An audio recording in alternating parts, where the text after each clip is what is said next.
Last lecture की बात करें तो उस लास्ट लेक्चर की लास्ट स्लाइड थी, वहाँ पे मैंने आपको बताया था कि किस तरीके से हम फेजर डायग्राम से सीख सकते हैं कि एक कैपेसिटर का इस्तेमाल करने से हमारी जो रिएक्टिव पावर की रिक्वायरमेंट है वो भैया कम हो जाएंगी।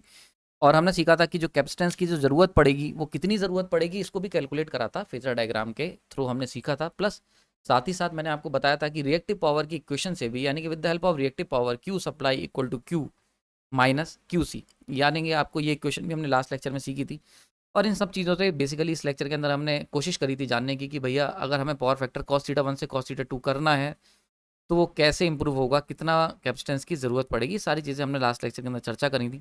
नहीं देखा है तो जाके चेक करो, बड़ा इंपॉर्टेंट लेक्चर है, न्यूमेरिकल पर्सपेक्टिव से बड़ा इंपॉर्टेंट है, ठीक है। तो एक बार उसको ज़रूर देखना। आज थोड़ा सा गला ख़राब है, हो सकता है आवाज़ आपको थोड़ी सी ऊपर नीचे देखने को मिले, पर थोड़ा सा एडजस्ट कर लेना यार, ठीक। नाउ यहाँ पे हमने निकाला था इस पूरे सिस्टम को, उस पूरे सिनारियो को, जब हमने फेजर डायग्राम से एनालाइज करा तो हमने यहाँ पे कैपेसिटेंस की वैल्यू निकाल के देखी और वो वैल्यू लगभग निकल के आई थी I C equal to I C equal to I C नहीं C equal to I C divide by omega V, जहाँ पे आई सी जो था वो करंट था जो कि हमारा कैपेसिटर सप्लाई करेगा, लीडिंग करंट, और एक्स सी यानी कि रिएक्टेंस, कैपेसिटिव रिएक्टेंस की अगर बात कर लेते हैं तो वोल्टेज डिवाइड बाई करंट आ गया था, कैपेसिटिव करंट। क्लियर हो गया यहाँ पे। तो अगर हम बात करते हैं थ्रू फेजर डायग्राम से हमने सीखा था, तो इन टर्म्स ऑफ करंट हमें वैल्यू मिल गई थी उस कैपेसिटर की जिसका इस्तेमाल हम करेंगे पावर फैक्टर को इंप्रूव करने के लिए from cos theta 1 to cos theta 2। Now ये सारी चीज़ें खत्म होने के बाद इस पर्टिकुलर लेक्चर के अंदर मैं यहाँ पे, आज मेरा नाम प्रांजल है और आज हम लोग चर्चा करेंगे यार, बड़ा फुर्सत के साथ चर्चा करेंगे पावर फैक्टर करेक्शन डिवाइसेस के बारे में। थोड़ा डिटेल में जाएंगे, थोड़ा डुबकियाँ लगाएंगे नॉलेज की और देखेंगे कि कैसे पावर फैक्टर करेक्शन डिवाइसेस क्या होती हैं और इनकी ज़रूरत कब पड़ती है और कब यूटिलिटी इनका इस्तेमाल करती है। ये सारी चीज़ें इस लेक्चर के अंदर चर्चा करेंगे। चलिए शुरू करते हैं। तो सबसे पहले यूटिलिटी को ज़रूरत कब पड़ेगी पावर फैक्टर करेक्शन डिवाइसेस की, यानी कि क्या हम लोग शुरुआत में इंस्टॉल कर देंगे या नहीं, जब ज़रूरत पड़ेगी तो कंडीशन क्या होगी। तो अगर हम जनरली बात करते हैं डोमेस्टिक लोड की, तो डोमेस्टिक लोड हमारा A1 कैटेगरी के अंदर बिलोंग करता है। हम लोग बहुत शरीफ लोग में आते हैं और हम लोग को इसके चक्कर में, इस शराफत के चक्कर में हमें किसी भी तरीके का सरचार्ज देना नहीं पड़ता है। 90% प्लस कैटेगरी में हम लोग बिलोंग करते हैं। कोई हमें ना तो डोमेस्टिक लोड के लिए हमें सरचार्ज की ज़रूरत पड़ेगी और ना ही पावर फैक्टर करेक्शन डिवाइसेस की। ना यहाँ पे अगर हम लोग थोड़ा सा नीचे स्लिप हो जाते हैं, थोड़े सा अगर हम लोग कह सकते हो कि बड़ी मशीनों का इस्तेमाल कर लें या फिर कोई छोटी मोटी इंडस्ट्री बना लें, तो ऐसे केस में हमारा पावर फैक्टर स्लिप होके नीचे की कैटेगरी में आ जाता है, बिलो 90 चला जाता है। जैसे ही आप बिलो 90 जाते हो तो रिएक्टिव पावर रिक्वायरमेंट सिस्टम के लिए थोड़ा सा अलार्मिंग कंडीशन क्रिएट हो जाती है और ऐसे केस में सिस्टम जो है आपसे एक सरचार्ज वसूल के काम चला लेता है। यानी कि अगर हमारा पावर फैक्टर 80 से 90 के बीच में, यानी कि बैड पावर फैक्टर की कैटेगरी में आता है, तो पावर सिस्टम क्या करता है, यूटिलिटी की अगर हम बात कर लें तो वो हमसे सरचार्ज लेके उस एक्स्ट्रा रिएक्टिव पावर को कंपनसेट कर लेता है, ठीक है। तो यहाँ तक भी हमें पावर सिस्टम को या यूटिलिटीज़ को किसी भी तरीके की पावर फैक्टर करेक्शन डिवाइसेस की ज़रूरत नहीं पड़ती। लेकिन वहीं पे अगर हम लोग क्या करते हैं, बड़ी इंडस्ट्री हमारी और हम लोग बड़ी बड़ी इंडक्शन मोटर का इस्तेमाल कर रहे हैं, तो ऐसे केस में हम लोग अगर थोड़ा सा भी नीचे फिसल के गिर गए तो बहुत गहरे गड्ढे में जाके गिरते हैं। गहरा गड्ढा मतलब बहुत ज़्यादा अमाउंट की रिएक्टिव पावर ड्रॉ की जाती है सिस्टम से। तो अगर हम एक स्टेप नीचे चले जाते हैं, बिलो 0.8 पावर फैक्टर की कैटेगरी में आ जाते हैं, तो ऐसे केस में भैया ये सरचार्ज वर्चार्ज से काम नहीं चलेगा। ऐसे केस में क्या होता है कि जो रिएक्टिव पावर की जो रिक्वायरमेंट होती है सिस्टम की, वो काफ़ी ज़्यादा ह्यूज अमाउंट की होती है और ऐसे केस में सरचार्ज लगाने से काम नहीं होगा। इस समय जो सिस्टम यूटिलिटी होती है उसके लिए जिम्मेदारी होती है कि सिस्टम की स्टेबिलिटी को मेंटेन रखना, यानी कि सिस्टम को स्टेबल बनाए रखना एक बड़ा क्वेश्चन हो जाता है हमारे लिए। तो ऐसे केस में क्या होता है, ऐसे केस में यूटिलिटीज़ को ज़रूरत पड़ती है कुछ एसेंशियल स्टेप्स लेने की ताकि हम लोग पावर फैक्टर को इंप्रूव कर सकें। तो आई होप समझ में आया होगा। पहली कैटेगरी डोमेस्टिक लोड, कोई ज़रूरत नहीं है यार। वहीं से नीचे आ जाते हो बैड कैटेगरी में, बैड पावर फैक्ट्री कैटेगरी में, तो हमें सरचार्ज से काम चल जाएगा। वहीं पुअर पावर फैक्ट्री कैटेगरी में आते हो, यानी कि अगर हमारा जो सिस्टम है वो 0.8 से नीचे काम कर रहा है, तो हम एक सीरियस नोट पे रिएक्टिव पावर सिस्टम से मांग रहे होंगे। और वो जो सीरियस नोट से हम मांग रहे हैं, तो पावर सिस्टम फिर अब हमारे लिए पैसा इतना इंपॉर्टेंट नहीं है, सिस्टम को स्टेबल बनाए रखना ही ज़्यादा ज़रूरी मैटर हो जाता है। क्लियर हो रहा है यहाँ पे। तो ऐसे केस में क्या होता है, ऐसे केस में यूटिलिटी को या फिर कंज्यूमर्स को पावर फैक्टर करेक्शन डिवाइसेस का इस्तेमाल करना पड़ता है, ठीक है।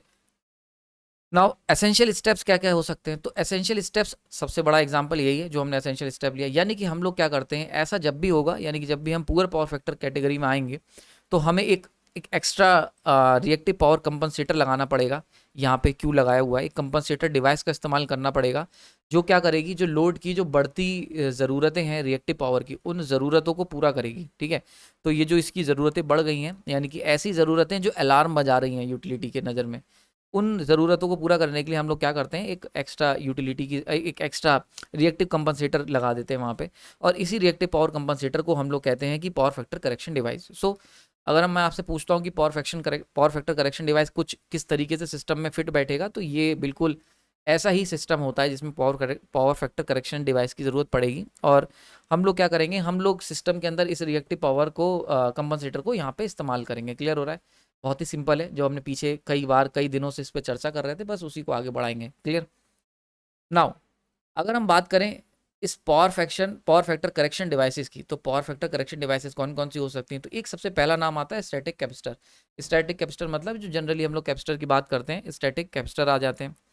दूसरा नाम आता है सिंक्रोनस कंडेंसर का। ये बहुत ही नामचीन, अपने आप में बहुत फेमस एक मशीन है, जिसको हम लोग सिंक्रोनस मशीन की सीरीज़ में कवर करने वाले हैं आने वाले समय में। आई होप, मैं जानता हूँ आप लोग इंतज़ार कर रहे हैं, धीरे धीरे हम लोग मशीन पे वापस शिफ्ट होंगे, पर अभी यार पावर सिस्टम पे करंटली मैं वर्क कर रहा हूँ, तो अभी करंटली इसी पे लेके चलते हैं।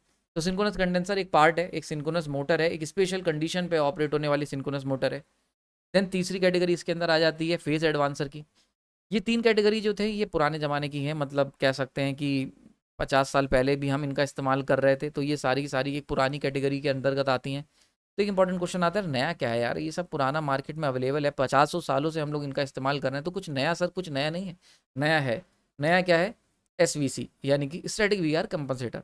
तो बेसिकली ये 4 तरीके की पावर फैक्टर करेक्शन डिवाइसेस का इस्तेमाल हम लोग कर सकते हैं, यूटिलिटी और लोड कंज्यूमर जो भी है हम मिल के कर सकते हैं, ताकि हमारा जो है ये पावर फैक्टर की जो पुअर पावर फैक्टर की जो कैटेगरी है, वहाँ से हम एटलीस्ट बैड में या फिर गुड में पहुँच सकें। तो ये 4 कैटेगरी हैं जिनका इस्तेमाल हम लोग, एसेंशियल स्टेप्स हैं जो लिए जा सकते हैं यूटिलिटी की नज़र से, ठीक है, जिससे कि उसकी पावर फैक्टर, जो सिस्टम का पावर फैक्टर है, वो इंप्रूव किया जा सके और रिएक्टिव पावर की रिक्वायरमेंट को पूरा किया जा सके। हम लोग एक एक करके देखेंगे और बड़ा डिटेल में जानेंगे। इस लेक्चर के अंदर स्टैटिक और सिंक्रोनस को कवर किया है, आने वाले लेक्चर में फेज एडवांसर और स्टैटिक वीआर को अलग से कवर करूंगा, क्योंकि थोड़े से लंबे टॉपिक हैं, तो बहुत ज़्यादा टाइम कंज्यूम हो जाएगा। क्लियर है? चलिए शुरू करते हैं। पहला, सबसे पहले स्टैटिक कैपेसिटर। ना यहाँ पे स्टैटिक का मतलब समझ लो, स्टैटिक का मतलब होता है अनचेंजेबल कैपेसिटर, यानी कि अगर हम बात करते हैं नॉर्मल कैपेसिटर की, एक ऐसा कैपेसिटर जिसकी वैल्यू फिक्स है। फॉर एग्जांपल 2 माइक्रोफैरेड का कैपेसिटर मार्केट से लेके आए, तो भैया ये जो 2 माइक्रोफैरेड का जो कैपेसिटर लेके आए हो, this is just a static capacitor. यानी कि जनरली जो हम ये कैपेसिटर देखते हैं ना अपने बोर्ड में लगा हुआ, तो ये जनरली एक स्टैटिक कैपेसिटर को ही रिप्रेजेंट करता है, यानी कि ऐसा कैपेसिटर जिसका कैपेसिटेंस फिक्स है, हमें पता है कि इतना ही कैपेसिटेंस शो करेगा। क्लियर हो गया? तो इसका इस्तेमाल हम लोग कर सकते हैं पावर फैक्टर करेक्शन में। इस्तेमाल कैसे करेंगे? अभी लास्ट लेक्चर में सीखा था कि अगर हमारे पास ये वोल्टेज है और सप्लाई से हम करंट IS1 मांग रहे हैं विदाउट कैपेसिटर, तो एक पर्टिकुलर पावर फैक्टर एंगल θ1 पे ऑपरेट कर रहा होगा। नाउ अब इस पावर फैक्टर एंगल को θ1 से इंप्रूव करने के लिए हम लोग क्या करेंगे, एक कैपेसिटर लगाएंगे। जैसे कैपेसिटर लगाओगे, कैपेसिटर का हमें पता है कि वो क्या करता है, कि लीडिंग करंट की डिमांड करता है IC।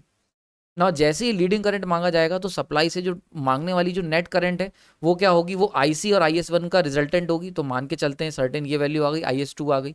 IS2 क्या है? ये वो नया सप्लाई करंट है जो मांगा जाएगा सिस्टम से जब कैपेसिटर हमने इंस्टॉल कर दिया है पिक्चर के अंदर। क्लियर हो रहा है? तो ये जो IS2 जब हम मांगेंगे, तो अब वोल्टेज, करेंटली वोल्टेज और सप्लाई करंट के बीच में जो एंगल है, वो θ1 से छोटा होकर θ2 हो गया। यानी क्या हुआ, ये जो लीडिंग करंट मांगी है, ये इस कैपेसिटर ने मांगी है, तो जैसे ही इस कैपेसिटर ने इस लीडिंग करंट IC को मांगा, तो आपका एंगल जो था वो रिड्यूस हो गया, θ1 से θ2 हो गया। अब देख के यार, अगर आपकी आंखें सही हैं तो देख के बता सकते हो कि θ2 छोटा होगा, यानी कि θ2 जो है, नया एंगल जो है वो कम है। यानी कि अल्टीमेटली हो क्या रहा है, ये जो कैपेसिटर का इस्तेमाल करा हमने, ये पावर फैक्टर एंगल को रिड्यूस कर रहा है। और ये हम जानते हैं, अगर पावर फैक्टर एंगल रिड्यूस होता है तो पावर फैक्टर की वैल्यू बढ़ जाती है, ये भी हमें पता है। तो पावर फैक्टर की वैल्यू बढ़ जाएगी, और पावर फैक्टर बढ़ने का मतलब ये अच्छी बात है यार, ये खराब बात नहीं है। पावर फैक्टर वैल्यू बढ़ने का मतलब we are entering in a good power factor value, और फ्रॉम पुअर टू बैड और poor to good power factor value, ये हम कंट्रोल कर सकते हैं with the help of static capacitor. Clear हो गया? So this is the simplest power factor correction device. Okay, तो ये कहाँ यूज़ करा जाता है भैया? तो इसका इस्तेमाल करा जाता है फैक्ट्री में।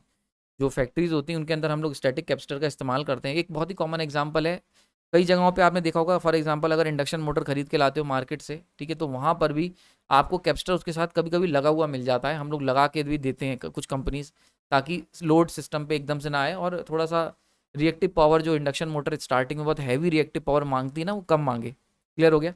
तो ये एक तरीका हो गया। इसका एडवांटेज समझ लो, सबसे बढ़िया लॉसेस नहीं है, क्योंकि अगर हम कैपेसिटर की बात कर लेते हैं, कैपेसिटर में कुछ खास लॉस नहीं होते। प्रैक्टिकल कैपेसिटर लोगे तो कुछ थोड़ा बहुत एनर्जी लॉस होगी, पर फिर भी वो न्यूनतम है। समझ में आ रहा है? नेक्स्ट, मेंटेनेंस की ज़रूरत नहीं है क्योंकि इसके अंदर कोई भी रोटेटिंग पार्ट नहीं है। अगर हम कैपेसिटर की बात करें, क्या है यार, दो प्लेटें हैं, बीच में कुछ डाइलेक्ट्रिक पड़ा होगा, बस यही सब चीज़ें मिलके बना होता है, तो कुछ ऐसा खास मेंटेनेंस की ज़रूरत नहीं होती। ठीक है। तीसरा बड़ा इंपॉर्टेंट पॉइंट है, easily installed as they have light weight. भाई छोटा सा कैपेसिटर है, अगर बड़ा भी लोगे तब भी यार उसको इजीली इंस्टॉल कर सकते हैं, कोई इतना बड़ा चिंता की बात नहीं है। कैपेसिटर को इंस्टॉल करना बहुत ही लाइट वेट का होता है, कहीं पे भी लगा सकते हैं। उसके लिए हमें कोई एक्स्ट्रा फ्रेमवर्क या सीमेंटेड लिंटर बनवाने की ज़रूरत नहीं है उसको रखने के लिए, सिंपली हम लोग उसको कहीं पर भी लगा सकते हैं। चौथा आ जाता है, बहुत ही अच्छे से काम करता है किसी भी एटमॉस्फेरिक कंडीशन में, यानी कि मतलब ह्यूमिडिटी टेम्परेचर से इतना कुछ खास उसके ऊपर फ़र्क नहीं पड़ने वाला। तो इसीलिए these are the advantages. Okay, now अगर डिसएडवांटेज की बात कर लेते हैं। पहला डिसएडवांटेज, सर्विस बड़ी शॉर्ट होती है, अक्सर ख़राब हो जाते हैं कैपेसिटर, तो इनकी लाइफ बहुत ज़्यादा नहीं होती, बहुत ज़्यादा एक्सपेक्ट नहीं कर सकते इनसे। दूसरी बात, ईजिली डैमेज हो जाएंगे अगर वो वोल्टेज तुम्हारा एक्सीड होगा रेटेड वैल्यू से। देखो क्या होता है कैपेसिटर के अंदर, इंसुलेटर या कह सकते हैं डाइलेक्ट्रिक, अच्छे अगर टेक्निकल टर्म का इस्तेमाल करें तो डाइलेक्ट्रिक का इस्तेमाल होता है। और डाइलेक्ट्रिक जो भी होते हैं, चाहे डाइलेक्ट्रिक हुए चाहे इंसुलेटर हुए, सबकी एक लिमिट होती है। और इंसुलेटर आपको मैंने बताया, करंट यानी कंडक्टर का डैमेज होना करंट पे डिपेंड करता है, और इंसुलेटर का डैमेज होना वोल्टेज पे। तो ये जो कैपेसिटर है एक पर्टिकुलर वोल्टेज, रेटेड वोल्टेज के लिए डिज़ाइन होते हैं, अगर उससे तुम वोल्टेज बढ़ा दोगे तो चांसेस ऑफ ब्रेकडाउन बढ़ जाएंगे, और ऐसे केस में डाइलेक्ट्रिक जो होता है वो ईजिली डैमेज हो सकता है। ठीक है, तो ये बड़ा इंपॉर्टेंट है कि अगर हम ये स्टैटिक कैपेसिटर का इस्तेमाल करते हैं तो एक तो इनकी सर्विस कम होती है, शॉर्ट सर्विस के लिए होते हैं, यानी कि बहुत ज़्यादा समय तक हम इनका इस्तेमाल नहीं कर सकते, छोटी सर्विस, एज भी कम होती है, और साथ ही साथ ख़राब होने के चांसेस भी ज़्यादा होते हैं। ठीक है, अच्छा, शॉर्ट सर्विस के दो मतलब हैं, ये भी है एक इंपॉर्टेंट मतलब, ये भी समझ लेना कि हम लोग, जैसे होता है ना लॉन्ग ड्यूटी, यानी कि हैवी ड्यूटी, जैसे आपने सुना होगा कुछ प्रिंटर आते हैं हैवी ड्यूटी के, कुछ सामान आता है हैवी ड्यूटी का, वैसे शॉर्ट ड्यूटी मतलब शॉर्ट सर्विस के लिए हम इसका इस्तेमाल करते हैं। थोड़ी देर के लिए ही ये डिलीवर करता है, हम इसके ऊपर बहुत ज़्यादा डिपेंड नहीं हो सकते लॉन्ग ड्यूरेशन के लिए। नेक्स्ट है डिफिकल्ट टू रिपेयर। देखो रिपेयर तो यार करता ही नहीं कोई कैपेसिटर को, रिपेयर मतलब कैपेसिटर अगर फॉल्ट हो गया तो फेंक दिया जाता है। ठीक है, तो डिफिकल्ट टू रिपेयर, क्योंकि जितने में तुम उसको रिपेयर करोगे उतने में नया खरीद लाओगे। ओके, नाउ लास्ट और जो इसका मेन डिसएडवांटेज है वो है फिक्स्ड कैपेसिटेंस, यानी कि अगर मान लेते हैं आपने कैपेसिटर लगाया, उसने पावर फैक्टर को θ1 से θ2 तक इंप्रूव कर दिया। ठीक, अब मान लेते हैं आपने क्या करा, एक इंडक्शन मोटर और जोड़ दी, अब वो उससे क्या हुआ कि पावर फैक्टर और पुअर हो गया, तो क्या ये कैपेसिटर वहाँ पे काम करेगा? करेगा, पर अब जो θ1 से θ2 जा रहा था वो इतना इंप्रूवमेंट नहीं आएगा। क्यों? क्योंकि कैपेसिटेंस फिक्स है। एक स्टैटिक कैपेसिटर जितनी रिएक्टिव पावर बेच सकता है, जितनी रिएक्टिव पावर को डिलीवर कर सकता है, उतनी ही करेगा। अगर आप चाहो कि वो ज़्यादा कर दे या चाहो कि कम कर दे तो ऐसा संभव नहीं है, एक फिक्स्ड अमाउंट की रिएक्टिव पावर को डिलीवर करेगा।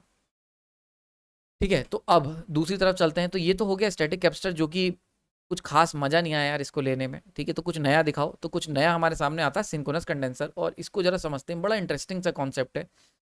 अगर हम बात करें सिंक्रोनस मोटर की, सिंक्रोनस मोटर के अंदर जो इसका रोटर होता है उसके ऊपर हम लोग क्या करते हैं, डीसी देते हैं। डीसी को हम लोग फील्ड वाइंडिंग कहते हैं।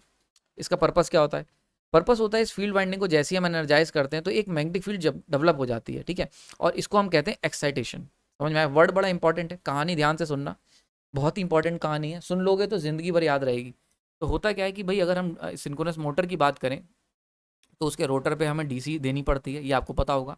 इसीलिए सिंक्रोनस मोटर जो होती है वो डबली एक्साइटेड मशीन में उनका नाम आता है, उनका जिक्र होता है डबली एक्साइटेड मशीन में। तो जैसे ही हम लोग रोटर के ऊपर डीसी सप्लाई करके सप्लाई देते हैं तो वहाँ पे एक मैग्नेटिक फील्ड आ जाती है, and this is what we called excitation.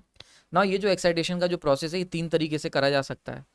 ठीक है, पहला तरीका कि भैया जितनी मैग्नेटिक फील्ड बनानी है उतनी ही हम बनाएं, यानी कि फॉर एग्जांपल ये मशीन जैसे ऊपर दी हुई है, एक मैग्नेटिक फील्ड लाइन सेटअप करनी है। तो अगर हमें एक लूप मैग्नेटिक फील्ड का बनाना है, यानी कि जितनी रिक्वायरमेंट है मैग्नेटिक फील्ड की उतनी ही अगर सेटअप कर रहे हैं, तो this is what we called rated equal to actual.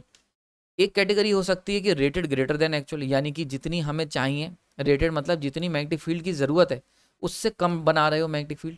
और तीसरा टाइप हो सकता है जितनी हमें मैग्नेटिक फील्ड की ज़रूरत है उससे ज़्यादा मैग्नेटिक फील्ड बनाई जा रही है। तो अगर हम इनका नाम दे दें तो पहला केस हो जाएगा जितनी ज़रूरत है, अगर उतनी ही मैग्नेटिक फील्ड रोटर के अंदर बन रही है तो इसको हम कहेंगे रेटेड एक्साइटेशन। क्लियर हो गया यहाँ पे? तो अगर आपके सिंक्रोनस मोटर के अंदर जितनी उस मैग्नेटिक फील्ड की ज़रूरत है ऑपरेट करने के लिए, रेटेड कंडीशन में चलने के लिए उतनी ही बना रहे हो, तो हम इसे कहेंगे रेटेड एक्साइटेशन। वहीं पे अगर हमारे पास सिंक्रोनस मोटर है, उसकी जितनी उसको मैग्नेटिक फील्ड की ज़रूरत है उससे कम दे रहे हो, उससे कम मैग्नेटिक फील्ड एक्साइट कर रहे हो, यानी कि अगर मान के चले हमें 6 मैग्नेटिक फील्ड लाइनें चाहिए चलाने के लिए और तुम 3 बन दे रहे हो, तुम 3 डेवलप कर रहे हो, तो बिलो रेटेड है। तो इसीलिए हम किसे कहते हैं, अंडर एक्साइटेशन। क्लियर हो गया? यानी कि ज़रूरत है 6 मैग्नेटिक फील्ड लाइन्स की और बना रहे हो 4। नेक्स्ट कैटेगरी, ये बड़ी इंटरेस्टिंग कैटेगरी है यार। इसके अंदर हम लोग क्या, हमें ज़रूरत है 6 मैग्नेटिक फील्ड लाइंस की और बना रहे हैं 10।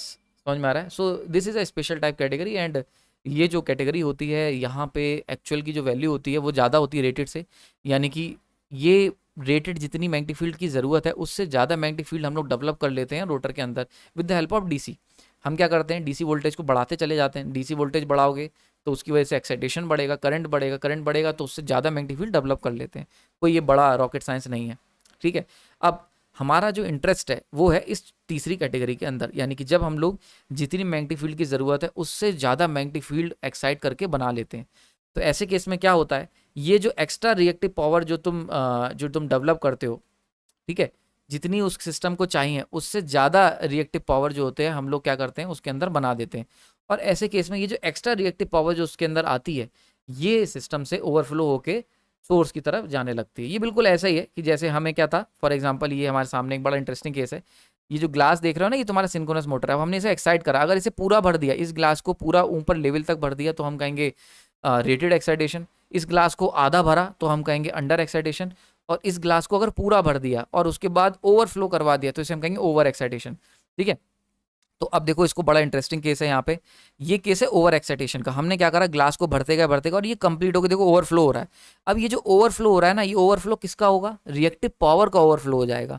और ये जो रिएक्टिव पावर का ओवरफ्लो होगा ये ओवरफ्लो पहुंच जाएगा हमारे सोर्स तक। देखो बिल्कुल ऐसा ही है कि फॉर एग्जांपल हमने क्या करा, हमारी मोटर थी, हमने उसको एक्साइट करा। एक्साइट ज़रूरत थी हमें एक मैग्नेटिक फील्ड लाइन की, हमने इसको एक्साइट करते चले गए, खूब सारी मैग्नेटिक फील्ड लाइन बना दी। तो ऐसे क्या क्या होगा, ज़रूरत थी क्यू की, हमने जो डिलीवर कर रहे हैं यानी कि हम जो डीसी सोर्स से जनरेट कर रहे हैं वो है क्यू डैश।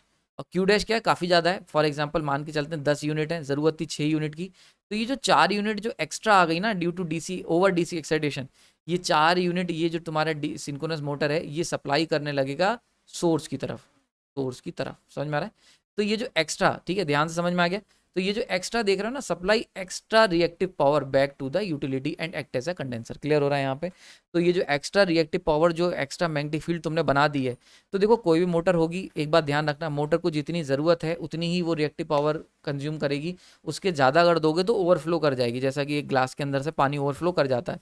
तो बिल्कुल वैसे ही होगा, सेम जैसा यहाँ पे मैंने जो ये वीडियो लेक्चर, ये एक वीडियो डाला हुआ है, बिल्कुल इसी तरीके से आपका काम होगा। क्लियर हो रहा है यहाँ पे? बिल्कुल ऐसा ही होगा कि ग्लास के अंदर, मोटर के अंदर जो हम लोग जो रिएक्टिव पावर फ्लो कराएंगे, जैसी वो रिएक्टिव पावर जितनी ज़रूरत है उससे ज़्यादा होगी तो वो रिएक्टिव पावर क्या होगी, ऐसी ग्लास की तरफ, ग्लास से बाहर की तरफ छलक जाएगी, या कह सकते हैं ओवरफ्लो कर जाएगी। और कहाँ जाएगी ओवरफ्लो होके? वो बैक टू द सोर्स जाएगी। तो अच्छा एक बात ध्यान से ज़रा सोचो, हमने कई बार डिस्कस करा था, एक कैपेसिटर क्या करता है, कैपेसिटर भी तो रिएक्टिव पावर को डिलीवर करता है सोर्स की तरफ, ठीक है। और देखो यहाँ पर भी एक्स्ट्रा रिएक्टिव पावर जो है वो सोर्स की तरफ, सप्लाई की तरफ डिलीवर हो रही है। तो इसीलिए सिंक्रोनस मोटर जो होगी ओवर एक्साइटेड कंडीशन में, बहुत ध्यान से समझना, ओवर एक्साइटेड कंडीशन में ये जो सिंक्रोनस मोटर है ये आपकी कन्वर्ट हो जाएगी किसमें, ये बिहेव करने लगेगी एज अ कैपेसिटर। समझ में आया? इसीलिए इसका नाम पड़ा है सिंक्रोनस कंडेंसर। समझ में आ रहा है यहाँ पे? तो सिंक्रोनस कंडेंसर नाम क्यों पड़ा? क्योंकि भैया ये जो एक्स्ट्रा रिएक्टिव पावर जो ओवरफ्लो हो रही है ओवर एक्साइटेशन मोड में, वो सारी की सारी सप्लाई तक जाएगी और इसीलिए इसका नाम पड़ा है सिंक्रोनस कंडेंसर। वो एक बिहेव करेगा एक कैपेसिटर की तरह। नाउ एसेंशियल कंडीशन क्या है? तो एक बड़ा इंपॉर्टेंट क्वेश्चन आता है कि क्या भैया कोई भी सिंक्रोनस मोटर कंडेंसर बनाई जा सकती है? तो आंसर है उसका नहीं। कुछ चीज़ें हैं जो आपको ध्यान रखनी पड़ेंगी। पहली चीज़ जो सबसे इंपॉर्टेंट है, आपके पास एक ओवर एक्साइटेड सिंक्रोनस मोटर होनी चाहिए, ठीक है। इसके ओवर एक्साइटेशन दिखाने के लिए मैंने क्या करा है, इसके ऊपर खूब सारी मैग्नेटिक फील्ड लाइंस इसके अंदर से निकलती हुई दिखा दी हैं। तो सबसे पहली कंडीशन क्या है कि हमारे पास एक ओवर एक्साइटेड सिंक्रोनस मोटर होनी चाहिए, हाईली एक्साइटेड, ठीक है। अब प्लस एक बड़ा इंपॉर्टेंट चीज़ आ जाता है यहाँ पे, नो लोड ऑपरेशन होना चाहिए, यानी कि एक over excited synchronous motor plus no load operation, यानी कि किसी भी तरीके का लोड नहीं होना चाहिए। अगर इन दोनों को तुम डालोगे कुकर में बंद कर दोगे तो जो सब्जी मिलेगी वो होगी हमारी सिंक्रोनस कंडेंसर। क्लियर हो रहा है यहाँ पे? तो अगर तुम्हें सिंक्रोनस कंडेंसर अगर आपको अपने किचन में बनाना है तो आपको सिंक्रोनस मोटर चाहिए होगी सही मात्रा में, और उसको खूब सारा एक्साइट कर लो, खूब एक्साइटेड सिंक्रोनस मोटर, और उसके अंदर नो लोड ऑपरेशन करोगे जब, तब तुम्हें सिंक्रोनस कंडेंसर जाके मिलेगा ना। यहाँ पे एक बड़ा इंपॉर्टेंट क्वेश्चन उठता है जो कि बहुत लोगों के मन में उठता है कि भैया यहाँ पे ये जो नो लोड लिखा है आपने, क्यों नो लोड ऑपरेशन? क्या लोडेड कंडीशन में रिएक्टिव पावर ओवरफ्लो नहीं होगी? तो इसका आंसर है रिएक्टिव पावर ओवरफ्लो तब भी होगी, यानी कि अगर तुम लोडेड सिंक्रोनस मोटर ले लोगे ओवर एक्साइटेड तब भी रिएक्टिव पावर फ्लो होगी। तो अगर तब भी रिएक्टिव पावर फ्लो होगी तो नो लोड ऑपरेशन क्यों करें यार, वाई नो लोड ऑपरेशन, एक बड़ा इंपॉर्टेंट क्वेश्चन है। ठीक है, हो सकता है आप लोग मन में आया हो, अगर आया है तो यस करके टाइप कर देना, अगर नहीं आया है तो हम इसका आंसर अभी डिस्कस कर लेते हैं, कोई दिक्कत की बात नहीं है। तो बड़ा इंपॉर्टेंट क्वेश्चन आ जाता है कि नो लोड ऑपरेशन क्यों, वाई नो लोड ऑपरेशन, तो जरा उसको देखते हैं। तो ये हमारे पास सिस्टम है ना, यहाँ पे ये जो क्यू लगा हुआ है इसकी जगह ही हम लोग सिंक्रोनस कंडेंसर लगाने वाले हैं ना। इस सिंक्रोनस कंडेंसर से यूटिलिटी की कुछ उम्मीदें हैं। यूटिलिटी चाहती है कि ये जो तुम सिंक्रोनस कंडेंसर का इस्तेमाल आप लोग कर रहे हैं वो क्या करे, वो हमारा जो पावर सिस्टम से जो एक्स्ट्रा रिएक्टिव पावर मांगी जा रही थी उसका लोड कम कर दे। यानी कि ये जो क्यू सप्लाई है अल्टीमेटली क्या करे, यूटिलिटी क्या चाहेगी कि उसके कंडक्टर पे जो एक्स्ट्रा करंट रिएक्टिव करंट मांगी जा रही है वो ना मांगी जाए, यानी कि रिड्यूस हो जाए करंट। तो जो केबल जो बिछाए हुए हैं, जो ट्रांसमिशन लाइन बिछाई हुई है, उनके ऊपर से लोड थोड़ा कम हो जाए, ये यूटिलिटी चाहती है। यूटिलिटी क्या चाहती है कि लोड कम हो जाए ट्रांसमिशन लाइन पे, बस, और उसे कोई मतलब नहीं है। वहीं पे अगर हम बात करते हैं कंज्यूमर की क्या इच्छाएं हैं, तो कंज्यूमर ये चाहता है कि उसका भैया बिल कम हो जाए, क्योंकि पावर फैक्टर इंप्रूव होगा तो बिल कम हो जाएगा, और ये काम करने के लिए सिंक्रोनस कंडेंसर वो लगाएगा। तो अगर सिंक्रोनस कंडेंसर कंज्यूमर की नज़र से देखो तो वो चाहता है बिजली का बिल कम आए, और यूटिलिटी की नज़र से देखो तो वो चाहता है कि करंट लोड कम हो जाए केबल के ऊपर से। ठीक है, नाउ अगर हम बात करते हैं सिंक्रोनस कंडेंसर की, और सिंक्रोनस कंडेंसर अगर हम ले रहे हैं और वहाँ पे उसे लोड कर देते हैं, तो अगर हम लोडेड कंडीशन ले लेंगे तो भाई अगर आपने उसके ऊपर लोड लगा दिया, यानी कि आप क्या कर रहे हो, सिंक्रोनस मोटर ले रहे हो, मतलब समझो इसका लोडेड सिंक्रोनस कंडेंसर क्या मतलब हुआ, हम एक सिंक्रोनस मोटर ले रहे हैं, उसे ओवर एक्साइट कर रहे हैं सॉरी, ओवर एक्साइट कर रहे हैं, और उसके बाद उसके ऊपर क्या कर रहे हैं, आटा भी डाल रहे हैं, यानी कि हम इसके ऊपर क्या कर रहे हैं, वेट भी उठवा रहे हैं, वेट उठवा रहे हैं, लिफ्ट चला रहे हैं, या फिर कह सकते हो चक्की में आटा भी पिसवा रहे हैं। तो ये सारे काम कर रहे हैं, हम बहुत बड़े समझदार हैं, बहुत दिमाग लगाया हमने। हमने सोचा यार खाली मोटर चल रही है, रिएक्टिव पावर ही केवल इंप्रूव कर रही है, क्यों ना उसके ऊपर यार थोड़ा उससे और काम भी बना लें ताकि एफिशिएंसी इंप्रूव हो जाए। नहीं, गलत कर दोगे। देखो कैसे, जैसे ही तुम उसके ऊपर लोड अप्लाई करोगे तो पहले विदाउट लोड, अगर हम बात करते हैं विदाउट लोड तो ये कंडीशन होगी कि तुम्हारा सिंक्रोनस कंडेंसर है वो क्यूसी अमाउंट की रिएक्टिव पावर, ये देख रहे हो ये क्यूसी, ये अमाउंट की रिएक्टिव पावर दे रहा होगा लोड को, जिससे कि यहाँ से जो सप्लाई में जो रिएक्टिव पावर आ रही थी वो रिड्यूस हो जाएगी। ठीक है, और हमारे ये दोनों काम पूरे हो जाएंगे, पावर फैक्टर भी इंप्रूव हो जाएगा और लोड भी कम हो जाएगा, इस सिंक्रोनस कंडेंसर नो लोड में ऑपरेट जब कर रहा होगा।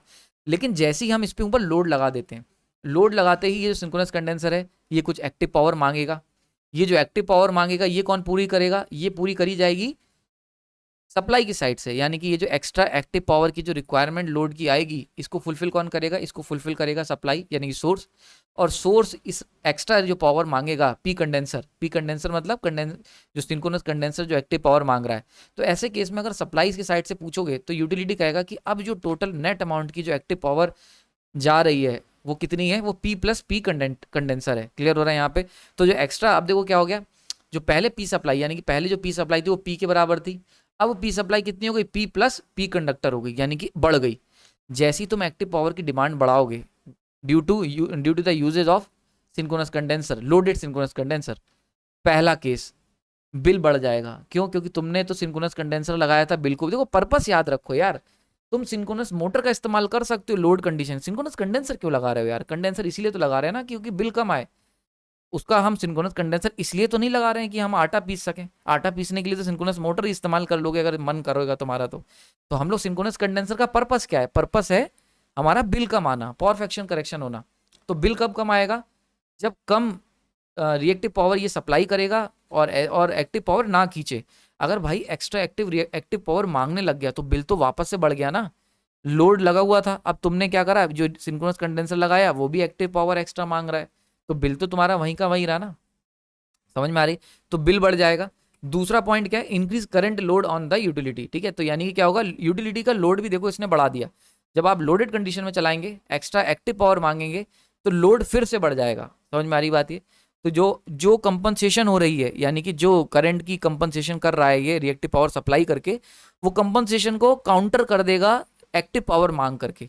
तो जब ये रिएक्टिव पावर मांग देगा और एक्टिव पावर मांगेगा तो इसका नेट इफेक्ट जो बिल पे पड़ना चाहिए था और जो पावर सिस्टम को जो इफेक्टिवली जो लोड कम होना चाहिए था, वो दोनों की दोनों चीज़ें फेल हो जाएंगी। यानी कि यूटिलिटी का जो पर्पस है सिंक्रोनस कंडेंसर यूज करने का और कंज्यूमर का जो पर्पस है सिंक्रोनस कंडेंसर यूज करने का, वो दोनों के दोनों फेल हो जाएंगे। क्लियर हो रहा है यहाँ पे। तो ये चीज़ बड़ी इंपॉर्टेंट है, इसीलिए हम लोग नो लोड ऑपरेशन के साथ ही सिंक्रोनस कंडेंसर का इस्तेमाल करते हैं। एडवांटेज क्या क्या है, तो सबसे पहला एडवांटेज अगर बात करूं भैया, बहुत ही इजीली इसका कैपेसिटेंस वेरी कर सकते हैं। कैसे, सिंपल है, आप क्या करें, डीसी के लेवल को कंट्रोल कर लो, यानी कि हम छोटा सा डीसी देंगे, 5 वोल्ट की डीसी दोगे तो मान के चलते अंडर एक्साइटेशन होगा, 10 वोल्ट की डीसी दोगे तो ओवर एक्साइटेशन होगा, 20 वोल्ट की दे दोगे तो सुपर ओवर एक्साइटेशन हो जाएगा, बहुत बहुत एक्साइट हो जाएगी, सुपर ओवर एक्साइटेशन हो जाएगा। समझ में आ रहा है? 6 वोल्ट की दोगे तो रेटेड होगा, कोई एक्साइटेशन नहीं होगा। समझ में आ रहा है? तो ईजिली हम लोग क्या कर सकते हैं, यानी कि वोल्टेज, ये जो डीसी है इसके वोल्टेज लेवल को, अगर हम लोग इसके वोल्टेज लेवल को कंट्रोल करके, वोल्टेज लेवल को कंट्रोल करके ईजिली हम लोग क्या कर सकते हैं, हम लोग एक्साइटेशन को चेंज कर सकते हैं, डीसी एक्साइटेशन को। क्लियर हो रहा है यहाँ पे? और यहाँ पे हम लोग क्या कर सकते हैं, एब्जॉर्ब भी कर सकता है और सप्लाई भी कर सकता है reactive power on the basis of situation. जैसे कि फॉर एग्जांपल अभी मैंने आपको बताया सिंक्रोनस कंडेंसर, अगर हम इसकी Q की वैल्यू को बढ़ा देंगे, Q रेटेड से जितनी होनी चाहिए उससे ज़्यादा अगर हम लोग रिएक्टिव पावर जनरेट कर देंगे ऐसे केस में, तो ये जो एक्स्ट्रा Q होगी ये क्या करेगी, ये सोर्स की तरफ चली जाएगी। जब ऐसा होगा तो सिंक्रोनस कंडेंसर कैसे बिहेव करेगा, एक कैपेसिटर की तरह बिहेव करेगा। बहुत ही बढ़िया। वहीं पे अगर हम इसे अंडर एक्साइट करते हैं, बहुत ध्यान से समझना, अंडर एक्साइटेशन, तो उस केस में क्या होगा, जितनी Q होनी चाहिए, Q रेटेड, उससे कम मात्रा में रिएक्टिव पावर जनरेट होगी। अब जब कम मात्रा में जनरेट होगी तो ये कहेगा यार हमें तो रिएक्टिव पावर पूरी चाहिए, रेटेड के बराबर चाहिए। ध्यान रखना, मैंने आपको बहुत बार बताया है कि मोटर जो होती है उसे जितनी रिएक्टिव चाहिए उतनी वो ले ही लेती है। तुम दोगे तो वोल्टेज सही रहेगा, नहीं दोगे तो जबरदस्ती खींचेगी वोल्टेज को डिप करके। तो ऐसे केस में क्या होगा, अगर अंडर एक्साइटेशन मोटर ले लोगे तो ऐसे केस में जो मोटर है सिंक्रोनस मोटर, ये क्या करेगी, एक्स्ट्रा जो रिएक्टिव पावर जो कमी रह जाएगी, जितनी तुम कम रिएक्टिव पावर दोगे उतनी एक्स्ट्रा जो रिएक्टिव पावर है वो कहाँ से मांगेगी, वो सोर्स से खींच लेगी, सोर्स से खींच लेगी। ठीक है? और ऐसे केस में ये कैसे बिहेव करने लगेगी, एज अ इंडक्टर। क्लियर हो रहा है यहाँ पे? तो अंडर, अगर हम इस मोटर की बात करें, अगर ये मोटर ओवर एक्साइटेड है, ओवर एक्साइटेड, तो ये वर्क करेगी एक कैपेसिटर की तरह। अगर ये मोटर अंडर एक्साइटेड है, अंडर एक्साइटेड, तो ये वर्क करेगी एक इंडक्टर की तरह। अगर ये मोटर जो है वो रेटेड एक्साइटेड है, रेटेड एक्साइटेड, तो ये वर्क करेगी एक रजिस्टर की तरह। क्लियर हो रहा है? बहुत समझ में आ रहा होगा, बहुत ही सिंपल तरीके से मैंने समझाने की कोशिश करी है। ठीक है? अगर नहीं समझ में आया तो कमेंट सेक्शन बताना। सिंक्रोनस कंडेंसर को हम लोग फिर स्पेशल उसका लेक्चर लेना पड़ेगा और उसको हम लोग सिंक्रोनस मशीन के अंदर जनरली हम लोग देखेंगे बहुत जल्द। तो अगर आपको समझ में आ गया तो बहुत अच्छी बात है, नहीं आया तो कमेंट सेक्शन में बताइए और मैं उसको जल्द ही कवर करूँगा आने वाले दिनों में। ठीक है? हम लोग उसको देखेंगे, सिंक्रोनस कंडेंसर को सेपरेटली देखेंगे सिंक्रोनस मशीन की सीरीज़ में। ठीक है? तो आई होप समझ में आ गया। अभी तक इतना समझ में आया होगा कि रिएक्टिव पावर अगर ज़्यादा होगी सिस्टम में तो वो ओवरफ्लो हो जाएगी, कम होगी तो वो डिमांड कर लेगा, और बराबर रखोगे तो नो चेंज। समझ में आया? तो ये चीज़ समझ में आ गई। तो यानी कि हम लोग ये दोनों चीज़ें कैसे कर सकते हैं, ये कैसे कंट्रोल करेंगे कि हमारा सिंक्रोनस कंडेंसर जो है वो वर्क करे एज अ कैपेसिटर या एज अ इंडक्टर या एज अ रेजिस्टर। ये कंट्रोल हम करेंगे अगेन सेम डीसी एक्साइटेशन को कंट्रोल करके। क्लियर हो रहा है यहाँ पे? तो डीसी एक्साइटेशन को कंट्रोल करके ईजिली हम लोग सिंक्रोनस कंडेंसर को कंट्रोल कर सकते हैं, उसके बिहेवियर को कंट्रोल कर सकते हैं। क्लियर हो गया? नाउ डिसएडवांटेज बात कर लेते हैं। सबसे पहला डिसएडवांटेज भाई, लॉसेस ज़्यादा होंगे। ऑब्वियस सी बात है, क्योंकि एक मशीन है, मशीन के अंदर रोटेशन होता है, रोटेशन होगा तो मैकेनिकल लॉसेस काफ़ी ज़्यादा होंगे compare to the static capacitor. Maintenance cost काफ़ी होगी, क्योंकि ऑब्वियस सी चीज़ है, मशीन है, रोटर रोटेट करेगा तो उसमें बॉल बियरिंग ख़राब हो जाएगी, स्पार्किंग हो सकती है, तो ये सब मैनेज करना पड़ेगा। तो मेंटेनेंस काफ़ी महंगी है इसकी। नॉइज़ बहुत करेगा, क्योंकि चलेगा जब मशीन घूमेगी तो ऑब्वियस सी बात है आवाज़ काफ़ी करेगी। और कॉस्ट भी ज़्यादा है, क्योंकि भाई आप एक बड़ी सी मशीन ले रहे हो, उसकी कॉस्ट ज़्यादा होगी compare to the static capacitor. समझ में आ गया? तो इसीलिए, अच्छा एक चीज़ और बड़ी इंपॉर्टेंट है, कॉस्ट इसलिए भी बढ़ जाती है सिंक्रोनस कंडेंसर की, क्योंकि हमें एक्स्ट्रा स्टार्टर की ज़रूरत पड़नी है। ठीक है? क्योंकि आपको पता होगा सिंक्रोनस मोटर के साथ एक सबसे बड़ा डिसएडवांटेज ये है कि सिंक्रोनस मोटर जो होती हैं वो सेल्फ स्टार्ट नहीं होती हैं, हमें एक्स्ट्रा स्टार्टर की ज़रूरत पड़ती ही पड़ती है। तो ये जो एक्स्ट्रा स्टार्टर लोगे इस सिंक्रोनस कंडेंसर को चालू करने के लिए, ये आपकी कॉस्ट को बढ़ा देगा। समझ में आ रहा है? तो फिर यहाँ तक हमने कंप्लीट कर देते हैं। तो अब तक हमने क्या क्या देख लिया इस लेक्चर के अंदर। इस लेक्चर के अंदर हमने सबसे पहले सीखा कि पावर फैक्टर करेक्शन डिवाइस की जरूरत क्यों है। हमने स्टैटिक कैपेसिटर पढ़ लिए, सिंक्रोनस कंडेंसर पढ़ लिए। नाउ आने वाले लेक्चर के अंदर फेज एडवांसर और स्टैटिक वीआर कंपनसेटर के ऊपर चर्चा करेंगे, बड़ा डिटेल में जानेंगे। आई होप ये लेक्चर आपको पसंद आया होगा।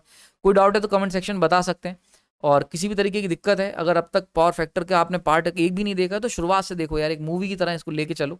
और काफ़ी इंटरेस्टिंग तरीके से मैंने इस सीरीज़ को डिज़ाइन किया है। आने वाले लेक्चर्स में और भी बहुत कुछ सीखने को मिलेगा। तो आपने कीमती समय दिया उसके लिए धन्यवाद। अगर कोई डाउट है तो वो भी आप कमेंट सेक्शन में बता सकते हैं। लेक्चर पसंद आया तो लाइक ज़रूर करो और अपनी फीलिंग्स को एक्सप्रेस जरूर करो। Thank you.